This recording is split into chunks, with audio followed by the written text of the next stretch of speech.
de un parto son principalmente riesgos asociados con la edad gestacional, o sea, con la prematurez. El tema de la inducción electiva del parto ha sido un tema de interés por mucho tiempo, se han hecho muchos estudios al respecto y ha habido varios resultados, algunos muy inconsistentes en el pasado. Generalmente, pues yo creo que todos tenemos claros que cuando uno elige terminar un embarazo antes de la instauración espontánea, las únicas dos opciones disponibles que tiene es inducir un parto o realizar una cesárea, ¿cierto? En general, en la mayoría de pacientes preferimos inducir un trabajo de parto siempre y cuando no haya contraindicaciones para un parto vaginal, ya que todos tenemos claros que una cesárea, por ser una cirugía, pues tiene muchos más riesgos que un trabajo de parto, ¿cierto? Y lo otro que tenemos claro es que hay condiciones en las que está sí o sí indicada una inducción del parto, pues, o ya sea una cesárea a determinada gestacional, como lo es, por ejemplo, los trastornos hipertensivos asociados al embarazo, la diabetes, la ruptura prematura de membranas, la restricción del crecimiento fetal, en embarazos gemelares, en infección intramniótica o en colestasis intrahepática gestacional.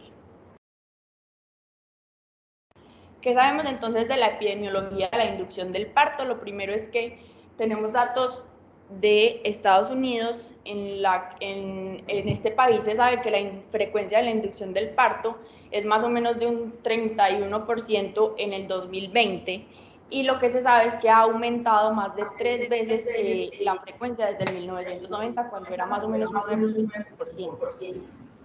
En cuanto a los datos de la OMS, que se han hecho en 24 países aproximadamente, se sabe que el 10% de los partos se dan por inducción, sin embargo, estos son datos del 2010. Y no tenemos datos mundiales mucho más actualizados. Y lo otro que tenemos claro es que en Latinoamérica la tasa de inducción del parto puede llegar a ser mucho más alta, hasta el 35%, y estos son datos más o menos de 2013. Entonces, ¿qué sabemos un poquito de la historia? Sabemos entonces que históricamente la inducción del parto ha sido visto como algo dañino, un manejo iatrogénico de las pacientes, porque se cree que tiene mayor riesgo de este parto, pues, o que este trabajo de parto termine en cesárea, que haya peores desenlaces perinatales, que simplemente un parto espontáneo y dejar pues como que se la paciente cuando sea espontáneo, ¿cierto? Esta percepción entonces, ¿por qué surge? Porque se hicieron antes de varios estudios del corte ocasional, lo que se genera comparar mujeres a las que se inducía el parto con mujeres que tuvieron un parto, pero eso ya a la misma gestacional. Con el tiempo, entonces, ¿qué pasó? Empezaron, pues como que los investigadores empezaron a darse cuenta que esa comparación no era apropiada, porque estaban comparando de la misma edad gestacional a las que se les daba inducción del parto versus lactancia. Entonces, que empezaron a mirar que durante un periodo de manejo expectante podrían surgir condiciones que hicieran menos probable un parto vaginal no complicado. Posteriormente, entonces, cuando se comparan mujeres a las que se les induce el parto versus a las que se les da manejo expectante en cortes observacionales, ¿qué se encontró? Tasas similares o menores de cesárea y morbilidad perinatal en esas pacientes a las que se les inducía el parto. Entonces es ahí cuando surgió la necesidad de un ensayo clínico aleatorizado que nos diera, pues, o que comparara estos desenlaces en ambos grupos, tanto en pacientes como a las que se les inducía el parto o a las que se les daba manejo expectante más allá de las 39 semanas, y es allí donde surge el ensayo ARRIVE, que es como el pionero de todo este tema del que les voy a hablar un poquito más adelante. Entonces, ¿qué datos tenemos claros en cuanto a la terminación del embarazo, pues, y en los embarazos post-término? Entonces, tenemos claro que cuando uno deja progresar un embarazo más allá del término, hay aumento tanto en la morbimortalidad como en la mortalidad perinatal, y es por eso que muchas veces hablamos de que deberíamos dar una inducción electiva a las 41 o 42 semanas en esas pacientes que no progresan espontáneamente. Por el otro lado, por el contrario, el parto pretérmino no está indicado porque impone riesgos necesarios al neonato asociados a la prematurez, pues no está indicado, a menos que ya les mencioné algunas indicaciones en las que tenemos claro que se debe terminar alguna edad gestacional. Hay evidencia sustancial de que un nacimiento a término temprano tiene peores desenlaces que el nacimiento a término tardío. Hablando de a término temprano, como desde las 37 a las 38 más 6 semanas. ¿Qué nos dice, por ejemplo, la COG? Ellos recomiendan en contra de una inducción del parto antes de las 39 semanas, y hay estudios de las últimas 2 décadas en los que se encuentra que han demostrado que hay aumento en las tasas de complicaciones cuando se deja progresar el embarazo más de 39 semanas, y es por eso que sería beneficioso, o se propone que sería beneficioso, inducir el parto a una edad gestacional menor de las 41 semanas. ¿Cuál sería entonces esa pregunta que surge con respecto a todos estos datos que hemos visto?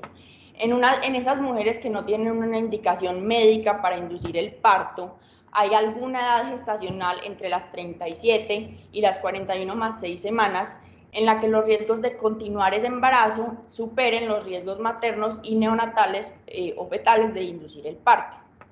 Entonces vamos a hablar como tal de la evidencia al respecto. ¿Qué es entonces de lo que nos hablan, o cuáles son esas potenciales ventajas de las que nos hablan cuando uno habla de inducir un parto? Entonces, reducción del riesgo de que ese parto termine en una cesárea, reducción de otros resultados o de otros desenlaces neonatales y maternos, de la macrosomía, de los mortinatos, y como tal esa capacidad para controlar el momento del parto en pacientes que, por ejemplo, viven en un lugar muy retirado del hospital o que tengan riesgo de tener ese parto fuera del hospital. Entonces, empezamos hablando de la evidencia, como les mencioné, el ARRIVE, que fue este ensayo clínico multicéntrico que fue en el 2018, y ellos lo que hicieron entonces fue ensayo clínico aleatorizado, controlado, realizado en 41 hospitales de Estados Unidos, en los que se comparó la inducción del parto a las 39 a 39 más 4 semanas versus pacientes a las que se les daba manejo expectante hasta mayor o igual a 40 más 5 semanas. En total, entonces, se estudiaron más de 50.000 mujeres, de esas 22.500 más o menos fueron elegibles, y es muy importante mencionar acá que ellos solamente estudiaron mujeres nulíparas que tuvieran bajo riesgo. Y ya les voy a mencionar a qué nos referimos con bajo riesgo. Entonces, ¿cuáles fueron esos criterios de elegibilidad de estas pacientes? Que tuvieran entre 34 y 38 más 6 semanas, con un feto único, vivo, encefálica, que no tuvieran contraindicaciones para el parto vaginal, y cuando ellos hablaban de bajo riesgo, se referían a que hubiera, pues, o a que no hubiera alguna condición materno-fetal que fuera una indicación para tener un parto antes de las 40 más 5 semanas.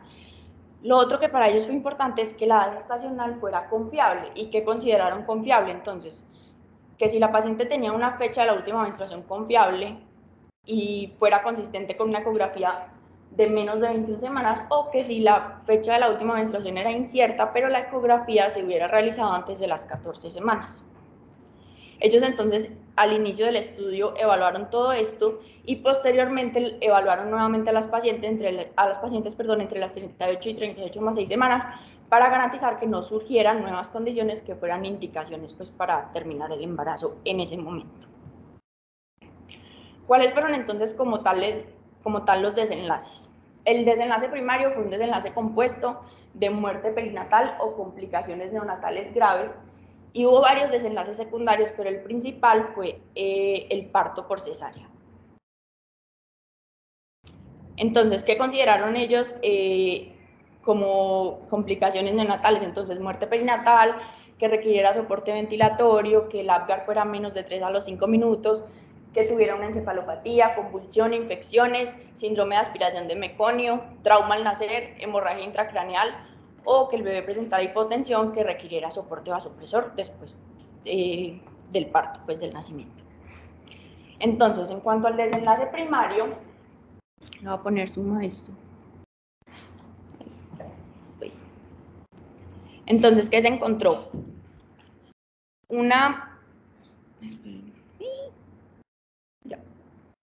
Entonces ellos encuentran, en cuanto a este desenlace primario, una frecuencia estadísticamente significativa que era similar el desenlace tanto en pacientes a las que se les indujo el embarazo a las 39 semanas como en las que se les dio manejo expectante. Miren que era un 4.3 versus un 5.4% de ese desenlace de muerte perinatal o complicaciones neonatales severas.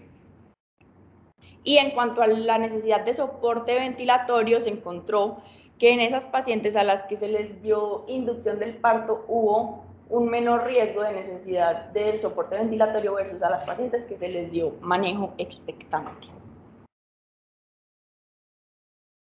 En cuanto a los desenlaces secundarios, que ya les mencioné, pues que hay varios, pero hablando de la cesárea como tal, lo que ellos encuentran es que hubo un menor riesgo de parto por cesárea en las pacientes a las que se les indujo el parto, es un 18.6 versus un 22.2%, y menor riesgo también, que es importante, de desarrollo de desórdenes hipertensivos del embarazo, de un 9% versus un 14% aproximadamente.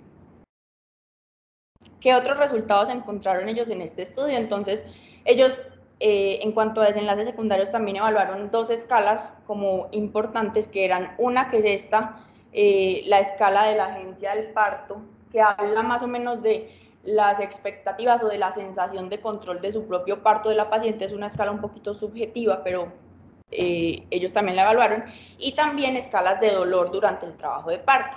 Y ellos encuentran que en las pacientes a las que se les indujo el parto se obtuvo un puntaje mayor de sensación como de control durante el parto, que ya les voy a mostrar que evalúa esa escala, como de sensación de menor ansiedad, que tuvieran habilidad para deambular durante el parto, capacidad pues, de rechazar la analgesia o la anestesia, percepción del apoyo humano durante el parto, satisfacción con su parto, parto espontáneo y uso de medidas analgésicas farmacológicas. Y la otra fue la escala del dolor durante el parto, que encontramos que en esas pacientes a las que se les dio inducción, en general se obtuvo un score menor, pues de menor dolor durante el parto, en las pacientes a las que se les indujo versus manejo expectante. ¿Qué concluye entonces este, que es el primer estudio, pues que empieza como a hablar a grandes rasgos de este tema? Entonces, que en las pacientes que son nulíparas de bajo riesgo, la inducción del parto versus el manejo expectante tienen una tasa similar en los desenlaces perinatales adversos, pero que la inducción a las 39 semanas puede disminuir la frecuencia de partos por cesárea. Posteriormente, entonces, se hicieron análisis secundarios de este estudio, ARRIVE, y lo que empiezan a encontrar en estos análisis secundarios es que a las pacientes a las que se les inducía el parto a las 39 semanas requerían menos visitas anteparto, menos exámenes y menos tratamiento, podían llegar a requerir mayor tiempo de estancia en unidades de trabajo de parto, aproximadamente 6-7 horas más que las pacientes que llegaban con un parto espontáneo, que requerían menor tiempo de hospitalización postparto, tanto materna como neonatal. Los costos totales entre ambos grupos de pacientes en general fueron similares. En las pacientes a las que se les indujo el parto hubo la tasa más baja de partos por cesárea, que fue de 17.3 a las 39 semanas, y a las 41 o 42 semanas fue de 37.5%. Y la menor tasa de desenlaces adversos compuestos neonatales, que fue de 5% a las 39 semanas y de un 8.2% a las 41 o 42 semanas. Entonces, desde que se hace pues este ensayo clínico de la RAIV que les mencioné, empiezan a salir varios estudios observacionales que soportan ese concepto de inducción electiva o profiláctica del parto a las 39 semanas, y les quise traer este, que fue una revisión sistemática con metaanálisis que se realizó en el 2019, y lo que ellos hicieron fue evaluar 6 estudios de cohorte en los que se evaluaron desenlaces estacionales de más de 66.000 pacientes, y el objetivo era estimar la asociación de esa inducción a las 39 semanas y evaluar pues como la asociación con cesárea y otros resultados maternos y perinatales. Esos estudios que ellos miraron en esta revisión sistemática con metaanálisis fueron estudios observacionales que compararan pues la inducción versus manejo expectante, y en mujeres que en inducción sin otra indicación para un parto menor de 39 semanas, y nuevamente fueron mujeres nulíparas. ¿Cuáles fueron los desenlaces de este estudio? Entonces, el primario fue el parto por cesárea, y los desenlaces secundarios fueron varios desenlaces asociados tanto a la morbilidad materna como a la morbilidad perinatal. En total, entonces, a más de 66.000 pacientes se les dio inducción, pues se hablaba de inducción a las 39 semanas, y a las pacientes de manejo expectante fueron 548.000 pacientes, pues más de 548.000 pacientes. Entonces, en cuanto al desenlace primario, que fue el parto por cesárea, miren que podemos ver que hubo una menor frecuencia de parto por cesárea en pacientes a las que se les dio inducción versus a las que se les dio manejo expectante, y esto fue estadísticamente significativo. Tenemos 26% versus un 29%. En cuanto a otros resultados secundarios ya estos, entonces hablamos de infección materna periparto. También se encontró que hubo menor riesgo de infección materna periparto en pacientes a las que se les inducía el parto a las 39 semanas versus el manejo expectante, lo que favorecía pues la inducción. En cuanto a los resultados en el recién nacido, hablamos de morbilidad respiratoria. Entonces, en el recién nacido encuentran que en el grupo de inducción había menos probabilidad de tener morbilidad, pues como datos de morbilidad respiratoria, de un 0.7% versus 1.5% en las pacientes que se daban manejo expectante. Cuando hablamos de morbilidad respiratoria nos referimos a, pues, como ya les dije, asfixia perinatal, bueno, requerimiento de intubación, de ventilación pues artificial, etc. Otra cosa que evalúan en cuanto a los desenlaces del recién nacido fue el síndrome de aspiración de meconio, y ellos encuentran que en las pacientes a las que se les induce el parto a las 39 semanas hubo una menor probabilidad de riesgo de aspiración de meconio, que era de un 0.7% frente a un 3% en las pacientes de manejo expectante. También evaluaron el ingreso a la UCI neonatal, que también encontraron resultados significativos. Entonces encuentran que el riesgo en pacientes de manejo expectante era de un 3.5% frente a un 5.5%, y el otro desenlace fue la mortalidad perinatal, que en pacientes de inducción a las 39 semanas fue de un 0.04% versus un 0.2% en pacientes a las que se les da manejo expectante. ¿Qué concluye entonces como tal este metaanálisis con revisión sistemática? Ellos dicen que la inducción electiva del parto a las 39 semanas comparado con el manejo expectante se asocia con un riesgo significativamente menor de parto por cesárea, infección materna periparto y resultados adversos perinatales que incluían la morbilidad respiratoria, el ingreso a unidad de cuidados intensivos y la mortalidad perinatal.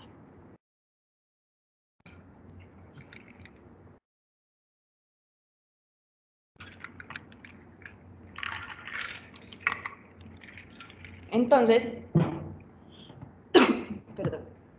cuando hablamos entonces, acá estamos hablando todo de resultados que son desenlaces del parto, pero son inmediatos. Quise buscar también como que había en cuanto a desenlaces a largo plazo en el neurodesarrollo de esos niños a los que se les inducía el parto a las 39 semanas versus a los que se les daba manejo expectante, y encontré varios estudios. Entonces, el primero fue este estudio, que fue un estudio de cohorte que se hizo en Australia, y se enfocó principalmente en los desenlaces del neurodesarrollo en los niños de 4 a 6 años, a los que se les dio inducción del parto a las 39 semanas. ¿Y que encuentran ellos? Que los desenlaces fueron similares, tanto en los niños como en los niños a los que se les dio pues inducción del parto a las 39 semanas versus a los que se les dio manejo expectante. Este fue otro estudio de cohorte en los que también estudian esos desenlaces del desarrollo en niños, pero a los 8 años de edad, y ellos encuentran entonces similares resultados en ambos grupos. Entonces, en cuanto a desenlaces a largo plazo, estos fueron como los principales estudios que encontré en los que no se encuentra realmente una diferencia significativa en esos niños a los que se les dio parto pues inducción del parto a las 39 semanas versus manejo expectante, si hablamos pues del neurodesarrollo.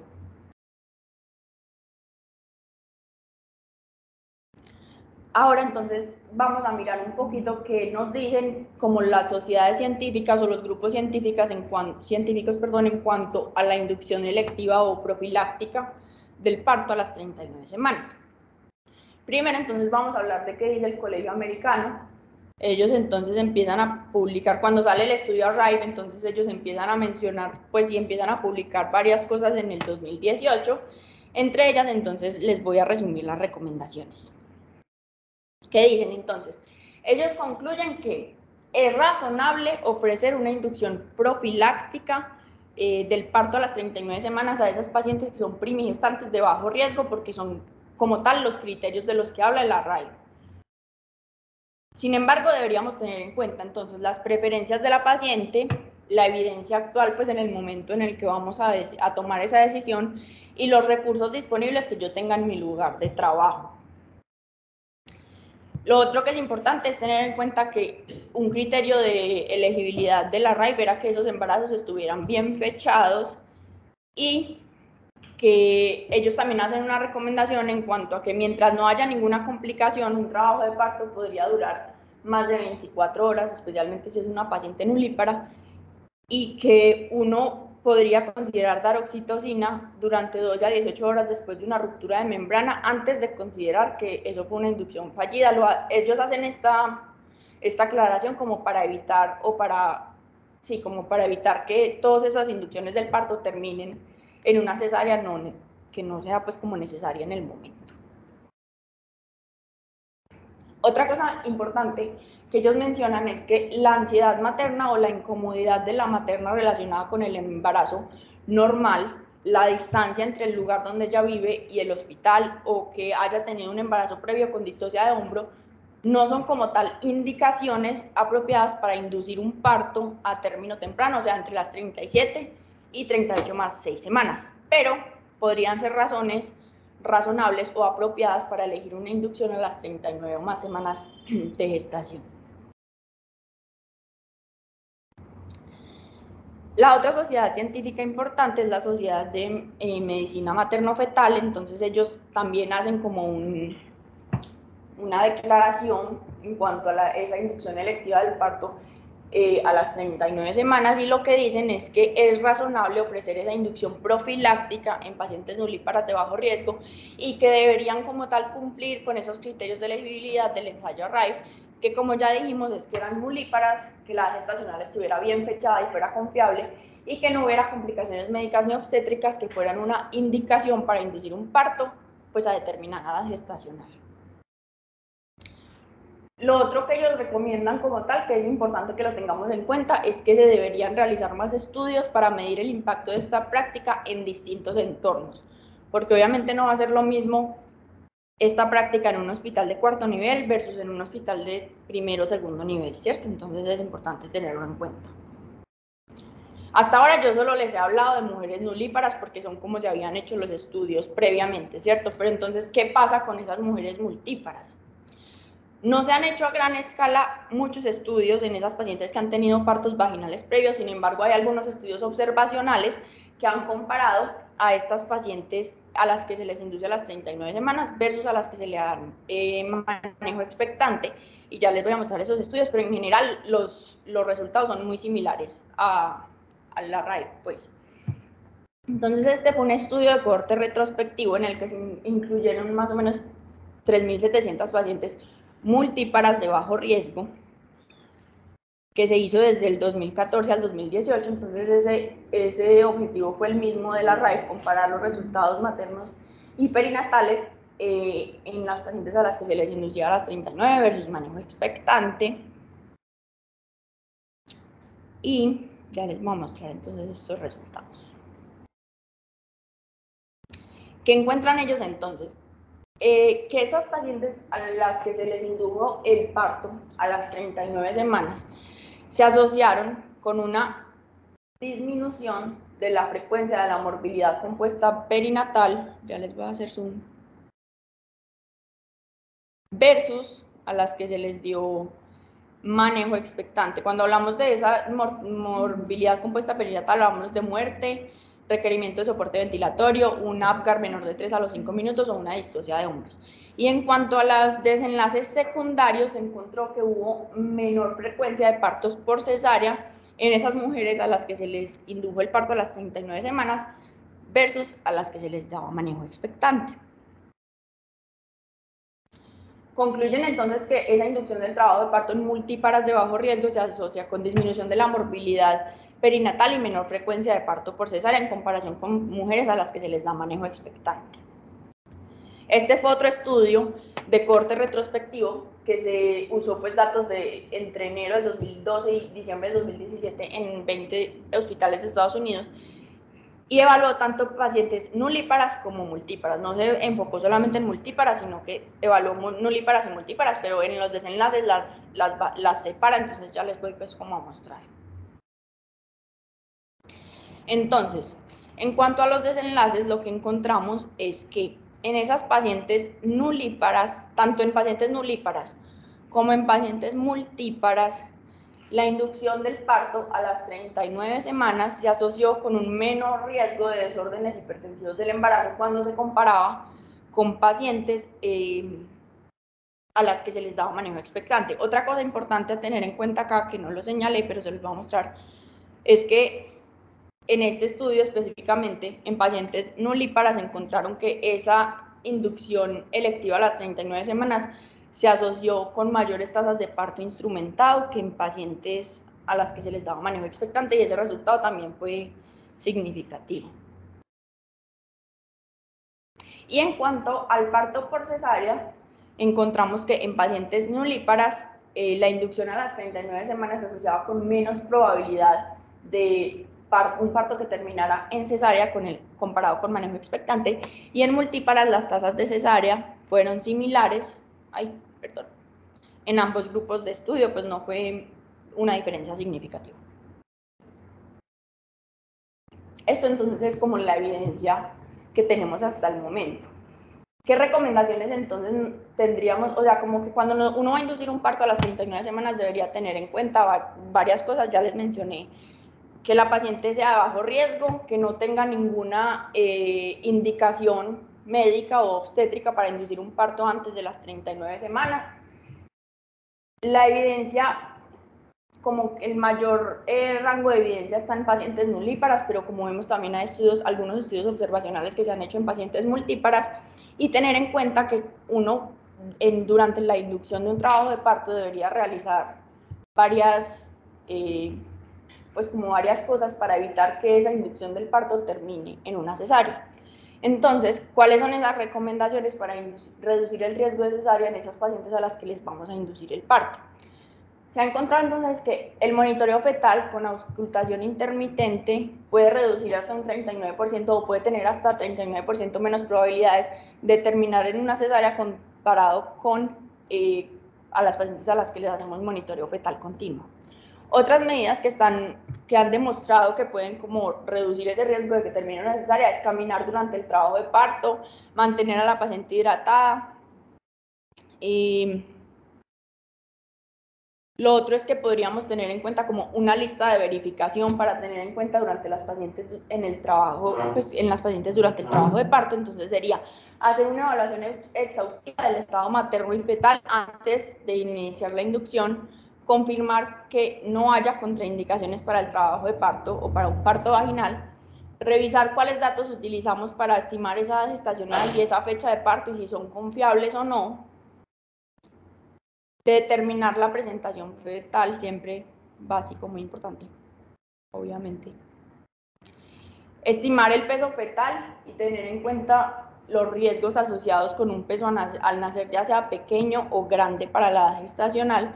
Realizar un examen cervical para decidir el inicio de la inducción y con qué medicamento o con qué método voy a iniciar la inducción. Y revisar el patrón de frecuencia cardíaca fetal para confirmar que voy a iniciar agentes de maduración cervical u oxitocina, pues que no esté contraindicado iniciar alguno de estos medicamentos. En cuanto a conclusiones, entonces, tener en cuenta que La probabilidad de que un parto progrese a las 40 semanas o más es una situación relativamente frecuente en nuestra práctica clínica, que es importante reconocer los pros y los contras de la progresión o del manejo expectante del embarazo, o sea, de la paciente que me llegue a mí a las 39 semanas, recordar las características o condiciones en las que el manejo expectante no está indicado o no es una buena opción para la paciente porque acarrea más riesgos que el manejo pues, con la inducción del parto. Importante que, como ya les mencioné anteriormente, esa decisión se debe tomar en conjunto con la paciente. Uno no debe como tomar conductas paternalistas ni dirigir la conducta, sino simplemente darle a la paciente unos riesgos y unos beneficios y junto con ella tomar esa decisión aconsejándola sobre qué sería lo mejor para ella, pero al final la que toma la decisión pues sería la paciente, a menos que haya una indicación obstétrica o médica en la que pues claramente estaría indicado terminar el embarazo. Y eso sería todo. No sé si tienen alguna pregunta, alguna recomendación.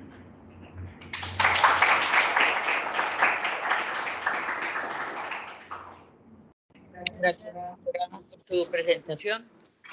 Como dije inicialmente, un tema súper importante para tomar decisiones en esta semana, pues como crítica y las implicaciones de esas decisiones.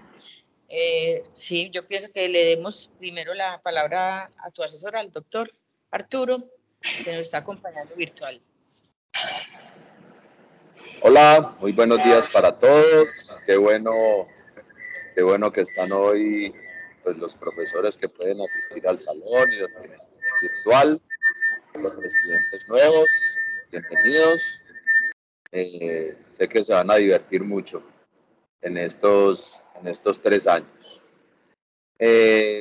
A ver, este tema es un tema que aún genera controversia en todos los ámbitos donde queremos exponerlo. Por varias razones. Primero porque pues, en los últimos años, a raíz de la posesión que hay del parto respetado en el mundo, entonces esto va un poquito en contravía de lo que se quiere expresar como los procesos naturales alrededor del nacimiento del ser humano. Entonces, yo les puedo de pronto en este momento contar que desde 1989 que soy médico a hoy me ha tocado desaprender y reaprender mucho de este tema. Y he tenido la oportunidad de trabajar en todos los ámbitos y con todas las conductas. Y definitivamente había un tema como muy en el subconsciente de todos nosotros.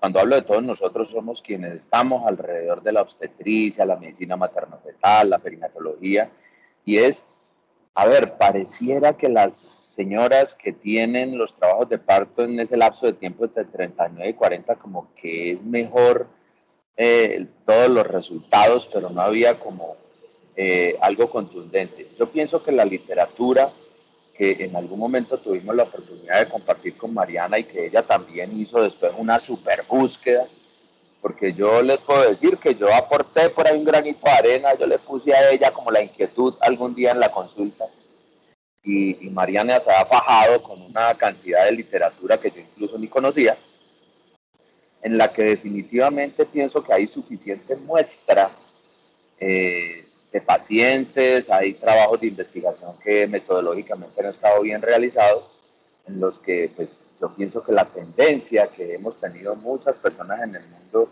en programar las terminaciones de la gestación en la semana 39, pues es un buen punto.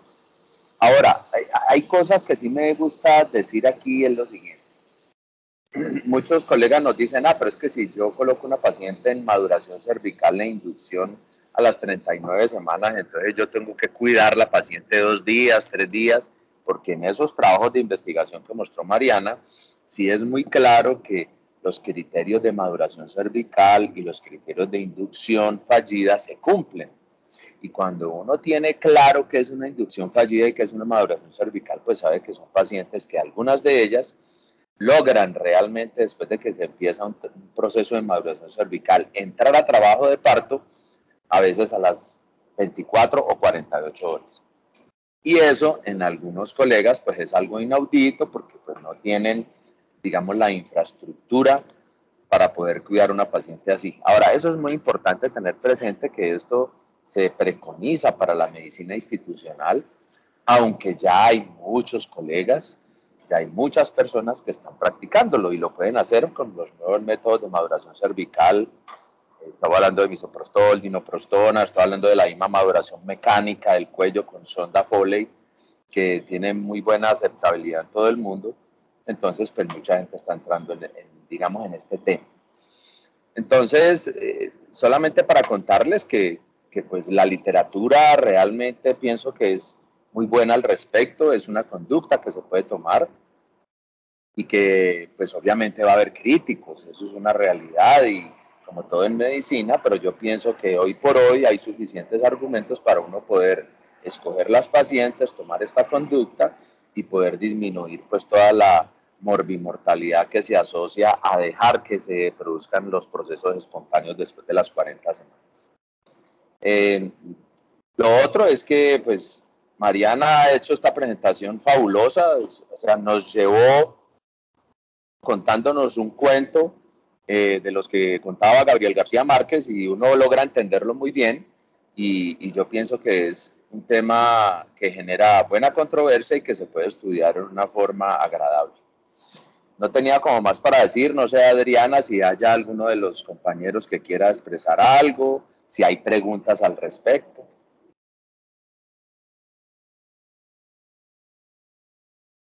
Adelante, doctora.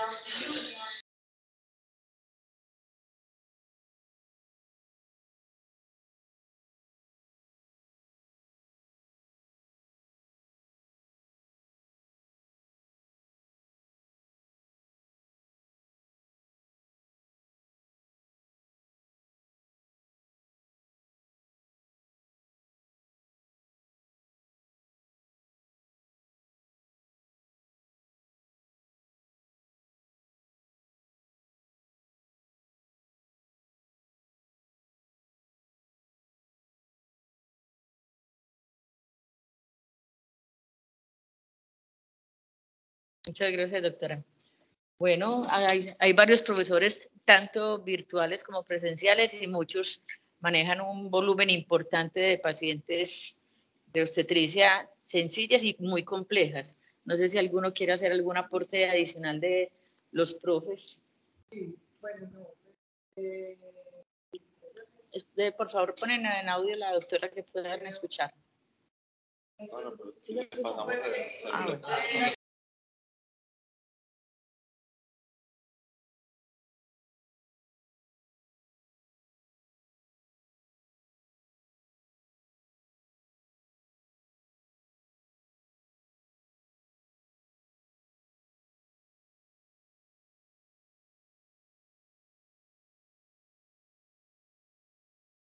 trabaja, ¿cierto? Pues porque finalmente, digamos que en hospitales en donde el volumen es muy alto, puede que pues una inducción sí o sí, pues va a requerir una vigilancia de pronto un poquito más estrecha, pues dependiendo pues del tipo de inducción, va a requerir más tiempo, va a requerir pues digamos que sí, una vigilancia fetal y materna, y finalmente pues una inducción también tiene mayor riesgos pues de presentar taquisistolias y complicaciones asociadas como tal a la inducción. Entonces, pues como tener en cuenta, exacto, el escenario y el lugar en donde se va a realizar la inducción, pues antes de empezar pues como a tomar, digamos que esta práctica de manera indiscriminada. Y lo otro, pues que quería preguntarte, ya que revisaste como tal estos estudios, es si hubo algún análisis con respecto al tipo de inducción en el grupo de pacientes en el que se hizo una inducción, porque no es lo mismo una paciente con un cervix favorable, ¿cierto? Que llega y que pues yo le voy a poner oxitocina y yo sé que esa paciente pues fácilmente pues no va, pues va, perdón, va a salir pues más fácilmente versus la paciente que tiene un cervix no favorable, un cuello largo, duro, el bebé está flotante y que yo le voy a iniciar maduración cervical. Entonces no sé si se tomaron en cuenta eso, pues porque sí, pues veo que es consistente, pues que el número de cesáreas es menor en el grupo de las pacientes que se le hizo la inducción versus a las pacientes que inició trabajo de parto espontáneo, pero lo que uno a veces ve en la práctica es que pues las pacientes que vienen con cervix no favorable, a la que yo le voy a hacer una maduración pues cervical para hacerle la inducción, sí tienen más tasas pues de cesáreas que las que llegan con trabajo de parto prematuro. Trabajo de parto activo, pues. Espérate, que esto no... Ya. Sí lo revisé, pues como que traté de mirar en los estudios y realmente en la mayoría de esos estudios lo que dicen es que ellos no especifican el tipo de inducción que les da, o sea, hablan maduración con misoprostol, con oxitocina o incluso mecánica y no hacen una diferencia como tal de qué tipo de agente usaron para dar la inducción. Entonces, como que en general ellos hablan de esa reducción del riesgo de partos por cesárea, pero ni siquiera en los criterios de elegibilidad hablan de qué tipo de, pues cómo está el cuello de la paciente, nada. Simplemente como pacientes de bajo riesgo nulíparas a las que se les induce el parto mediante cualquier método a las 39 semanas. No sé si el doctor Arturo tenga algo que agregar ahí. Sí, sí, me parece importante es que, digamos que hay en algunos estudios digamos, en la letra menuda, en donde sí son, de pronto, pues no son muy extensos en decir los métodos de maduración cervical, pero sí hablan de que se utiliza cualquier método, incluso hablan de los métodos mecánicos, en el que el misoprostol, la inoprostona y los métodos mecánicos, pues son los métodos de elección para ellos, para poder hacer la maduración cervical, logrando pues éxito, porque ellos hablan del éxito es desde que empiezan la maduración cervical hasta que nacen los bebés. Nosotros no hablan solamente del éxito de la maduración cervical. Yo estoy seguro que van a salir trabajos que son como ramas de esa cantidad de pacientes que tienen, pues son como 50,000 pacientes que están analizadas, en el que se va a hablar solamente de maduración cervical, ¿no es cierto? Pero en la bibliografía que ellos manejan, ellos sí manejan mucho bibliografía de lo que tiene que ver con maduración cervical, tanto farmacológica como mecánica. Entonces, como no es el énfasis de ellos mostrar eso, entonces por eso no se le hace, digamos, gran relevancia dentro de los resultados que ellos querían mostrar. Sin embargo, pues quienes creemos en la maduración cervical, sabemos obviamente que los métodos mecánicos son buenos, que los métodos farmacológicos son buenos, que cuando una paciente tiene la oportunidad de ser vigilada por grupos de trabajo, en donde no se toman decisiones rápidas en cuanto a la realización de una cesárea, pues de pronto uno tiene más oportunidad de ver pues, que las cosas sí funcionan. Me explico.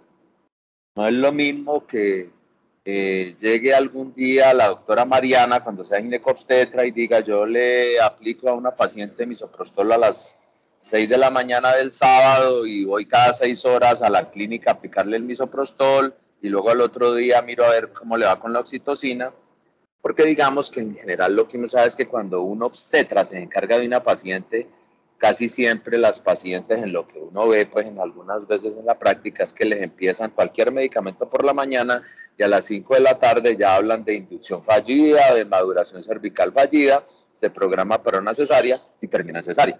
Y todos sabemos que detrás de eso hay un componente pues de tiempos, de factores económicos, pues, una cantidad de cosas que no vienen al caso, pero cuando se puede hacer el deber ser de hacer la maduración cervical y la inducción del trabajo de parto y el seguimiento como debe ser, las cosas van a funcionar, ¿no es cierto? Entonces, yo pienso que el andamiaje, por ejemplo, en las instituciones está donde hay equipos de trabajo. Cuando una sola persona se va a encargar de la situación, posiblemente pues eso no le resulte, ¿no es cierto? Porque pues es bastante extenuante, pero en equipos de trabajo que trabajan por turnos, como fue la mayoría de las pacientes recolectadas en esta información, pues yo pienso que ahí sí puede funcionar la situación. Yo también quería agregar a lo que dice el doctor Arturo algo importante porque digamos que aquí en el auditorio tenemos residentes en formación iniciales avanzaditos, pero también tenemos los internos que entre poco estarán haciendo sus rurales. Entonces hay que ser muy cuidadosos, súper cuidadosos con los controles prenatales. Y en este momento ya más crítico, que es la parte final de tomar decisiones, es muy importante el monitoreo y los perfiles biofísicos y tener muy buenas ecografías. Entonces, si ustedes tienen a la mano quién les dé este seguimiento en estos pacientes que tienen 39 semanas, ¿cierto? Podría uno decir, esperemos a ver si arranca su trabajo de parto y llegamos a favorecer esa inducción. Pero si ustedes no tienen un buen control, es la paciente que vive en el campo lejano, la paciente que no van a poder hacer una buena auditoría, la persona que de pronto en su pensamiento no es tan fácil darle las instrucciones de los signos de alarma, tienen que ser requete cuidadosos y si en algún momento toca remitir a una institución más cercana para hacerle estos monitoreos y dar tranquilidad de que las cosas están bien, estamos bien. Pero si no tienen ese control, es difícil dejar embarazos que se prolonguen mucho más allá de eso, ¿cierto? Entonces, hay maneras de hacer seguimiento. Los signos de alarma sirven, pero no son suficientes. Hay que hacer monitoreos, hay que hacer perfiles biofísicos y hay que tener muy buenas ecografías. Entonces, dependemos de un trabajo, como decía el doctor Arturo, también en equipo. Si ustedes son el único médico, tienen que mirar acompañándose de quién les va a ayudar a hacer estos cuidados finales para que también estos partos sean exitosos, porque para eso están aquí también, para aprender a atender partos y hacer un buen control de un trabajo de parto, pero también manejar los signos de alarma y el seguimiento de los pacientes en este momento crítico de decisiones, ¿cierto? Yo quería decir algo, algo adicional. Vea, este tema pues obviamente genera grandes controversias y una de las preguntas que me hicieron en otro evento académico es, entonces que si mejor desembarazamos a todo el mundo después de las 39 semanas.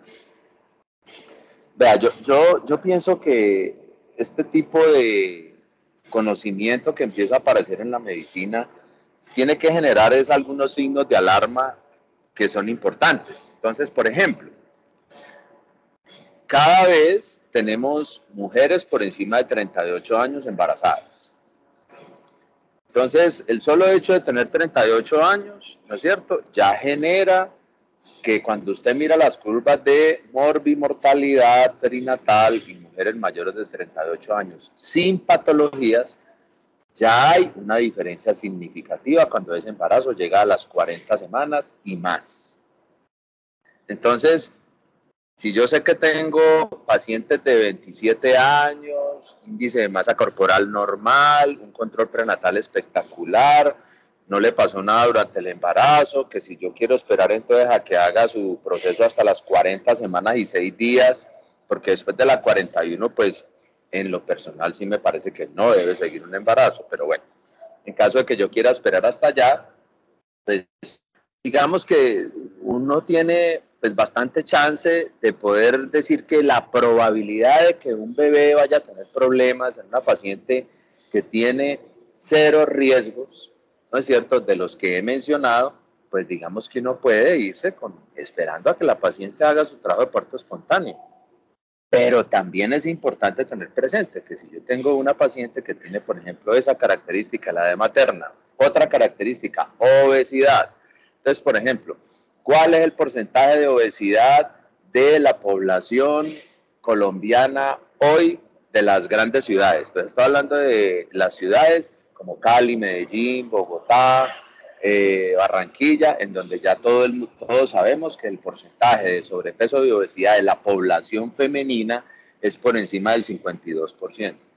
Entonces, obesidad y morbimortalidad perinatal, pilas, hay que tener, y cuando la paciente empieza el embarazo y está en sobrepeso y en obesidad, entonces pilas con esas pacientes. Entonces, cuando uno sabe que tiene algunos motivos con los cuales uno puede evitar que se llegue hasta esa edad estacional en la que uno está jugando a las probabilidades, pues yo pienso que ya hay suficiente literatura en que puede disminuirte la probabilidad de que tengas una morbimortalidad. Eso sí, teniendo unos factores de riesgo importantes que a veces son incontrolables para nosotros, ¿no es cierto? Y eso le da a uno pie para poder tomar ese tipo de conductas. Lo otro es que pues si yo tengo una paciente que tiene 39 semanas, y tiene un cuello favorable, tiene un bicho mayor de 6, ¿no es cierto? Pues yo también puedo darme la oportunidad de programarle el trabajo de parto a la paciente, ¿ya? Pero bueno, yo pienso que son diferentes conductas que se pueden tomar. Yo pienso es que faltaba que hubiese literatura que nos ayude a formar protocolos alrededor de nuestros equipos de trabajo. Muchas gracias, doctor Arturo, por el comentario. ¿Alguna otra opinión o concepto? Bueno, estuvo muy importante pues la presentación, lo hiciste súper bien, doctora, te felicito. Muy clara, grandes referencias importantes y creo que nos quedaron los conceptos pues, realmente muy claros. Muchas gracias a todos, un feliz día, doctor Arturo, muchas gracias por acompañarnos. Gracias, profe. Gracias. No, muchas gracias a todos y bueno, ustedes saben que a mí me encantan estos escenarios. Que estén muy bien.